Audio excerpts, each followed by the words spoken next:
Good morning, guys. This is Ryan from resume2offer.com, and today I thought we'd make a little bit of a bonus video on how to break into tech sales or cybersecurity sales for 2025. It is, I think, like 4 days till the new year. So this is the perfect time to start planning for what are your goals, what are your OKRs. If you don't know what those means, definitely recommend Objectives and Key Results. It's a great book. Do I have it on me? Somewhere. Here we go. Measure What Matters by John Doerr. Okay, strongly recommend if you're trying to break into tech sales, you read that book. Okay, this is made by Google, Meta. Talks a lot about the procedures, kind of goal setting. OKRs is something that is a term that you could definitely also use in your interviews and your resume as a keyword, excuse me. So, talk about a little bit of like a few tips I will give you guys. Over the last 2 years, I've worked with higher levels. It's a great boot camp. I've, coached and done one-on-ones and helped nearly 400 students now get jobs. So what we've been able to do is analyze a lot of people on what's been working for them, what hasn't worked, what can they do better, and you can definitely see a good assessment. And it's both from my own website as well as kind of people I know in the industry, as well as from higher levels, which is hundreds of students. If you want any of those resources, check in the description below. But we've been able to see and see the patterns of what's working, what's not working for people. So this video, I thought I'd give you guys some insight.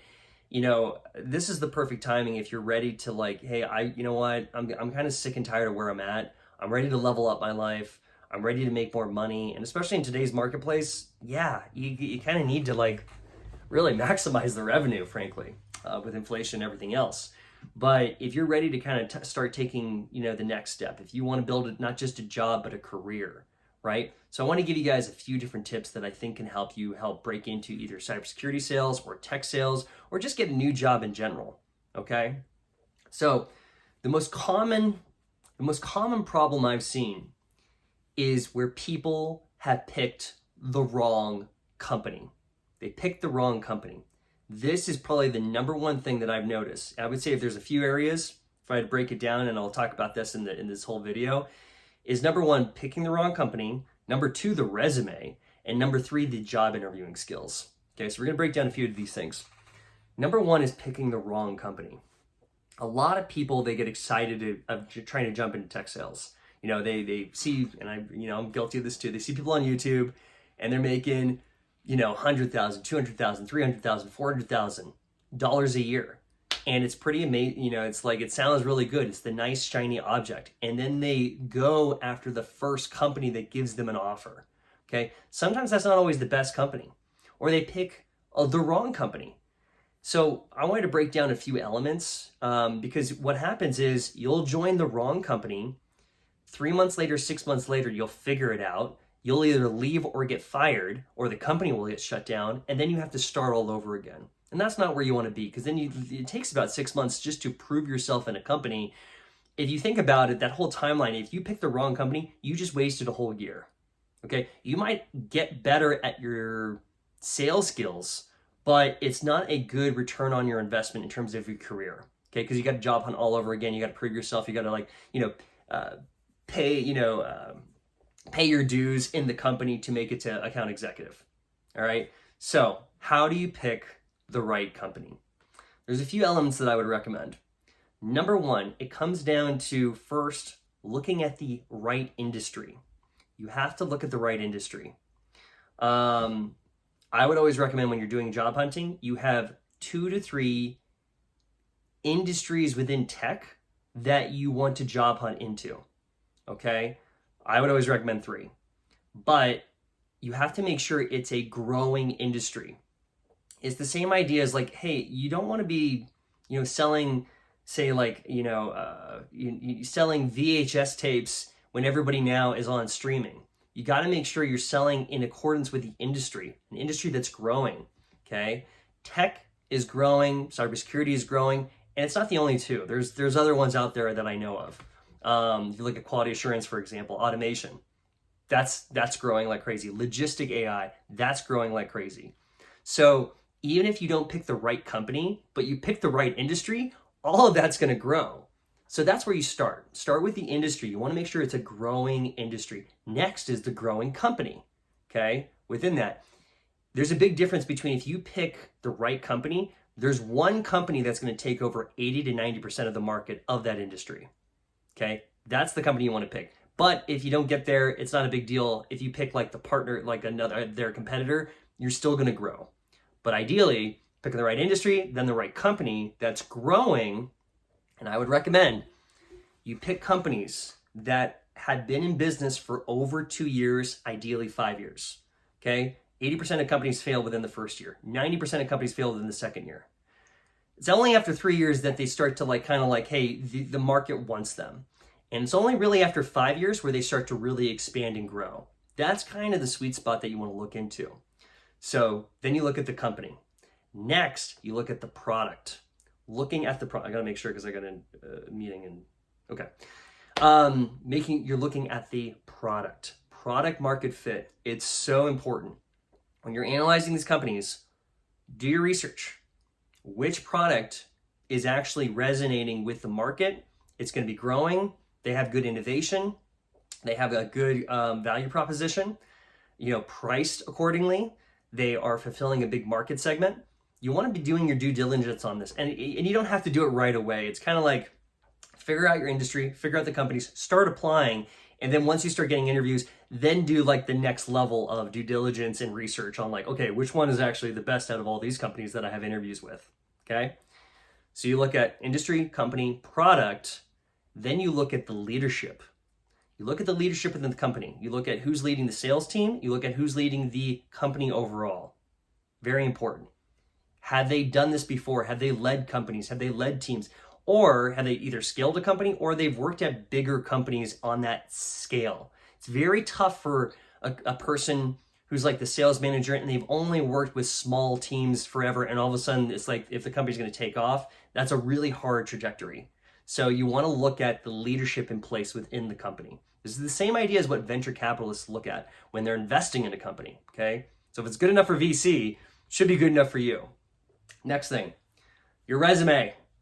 Your resume, 98% of resumes I see are lacking a lot of certain keywords. And if this is your first time to the channel, there's something called the applicant tracking system. Funny enough, I just helped place 2 people at Greenhouse who this is exactly what they do with their company. So the applicant tracking system gets all the resumes that the company gets, analyzes them, look for certain key terms, and it funnels them down and creates what's called a short list. So instead of 1,000 resumes, it goes down to 50. These 50 resumes have certain key terms in the resume to move them forward that gives them to the hiring manager. So a lot of companies use this, okay? Right now it's about around 45% of tech companies all use it. It's gonna be 80% probably in the next 2 years. Over 99% of Fortune 500 companies all use ATS systems. So you have to be aware of that this is something in the market. And then if you're getting automatic rejections, if you're getting a lot of rejections, but you're like, hey, I have all the skills necessary, it's probably something on your resume. So you gotta make sure you have the right keywords, you gotta make sure you have the right tools. There's something what we call candidate persona fit. Okay, how much do you do alignment with your candidate persona? How is the flow and the design of the resume? Please make sure that you have no grammar spelling like errors on your resume. That's another thing actually that does count against you. If you need some extra help, I would recommend checking out my website. You can schedule one with me. We go over everything and what you can do to structure the highest probability resume that's going to get you past the ATS. Okay, so strongly recommend that. Third thing is your interview skills. Some of you guys, you have to definitely, it depends on the role you're getting into, but you have to resonate with that role, okay? I've seen a lot of people who are trying to become salespeople. They want to get into tech sales or cybersecurity sales, and I meet them, and the interviews, the personality is just very like, hi, I'm Mark. Okay, what do you want to be in? Why do you want to be in tech sales? Oh, well, I need a job. It's like, you got to show a little more enthusiasm. You have to act like, you have to resonate like a salesperson. You have to demonstrate the skills, communication, persuasion, negotiation, storytelling. You have to have a certain type of personality. If there's different types of personalities, number one is a personality that's that kind of like go-getter, confident, teachable, hungry for more. The other one is somebody who's very metrics and analytical driven that can look at the patterns. That's something else that they look at. And that's an example of candidate personas that they're really trying to align with. So you have to definitely resonate on your interview skills. The top three questions you're going to get in any interview: tell us about yourself, why us, why sales. Those are 3 questions that you're always probably going to get, or the most common ones. So you got to make sure that you have answers for each. It can be a little bit scripted. It should be displaying your personality traits. It should be showcasing a little bit about yourself, why you, what makes you. This is where your selling comes in. So you definitely want to make sure that you're using storytelling to really drive your point across on why you're a key candidate and you're the best fit. Okay? Make sure you keep your answers, by the way, under 3 minutes for each one. Okay? I got to run, but I hope this was helpful. If you need some extra help, message me on LinkedIn. I leave my contact info if you need a quick message. Also check out the website if you want to schedule ever a one-on-one. Okay? I'm going to be actually taking paternity at the end of January, so my hours are going to be shortened a lot more. But hope this was helpful. Start writing down your goals. What do you want out of the end of 2025? What are the goals? And then start making it benchmarks. All right, by first quarter, this is what I want. Second quarter, this is what I want. Here's how I'm going to break it down: monthly, weekly, daily. This is exactly what in tech sales you're supposed to do. So you want to start doing it with just your personal life as well. All right, guys, hope this was helpful. Have a wonderful day and Happy New Year. Cheers.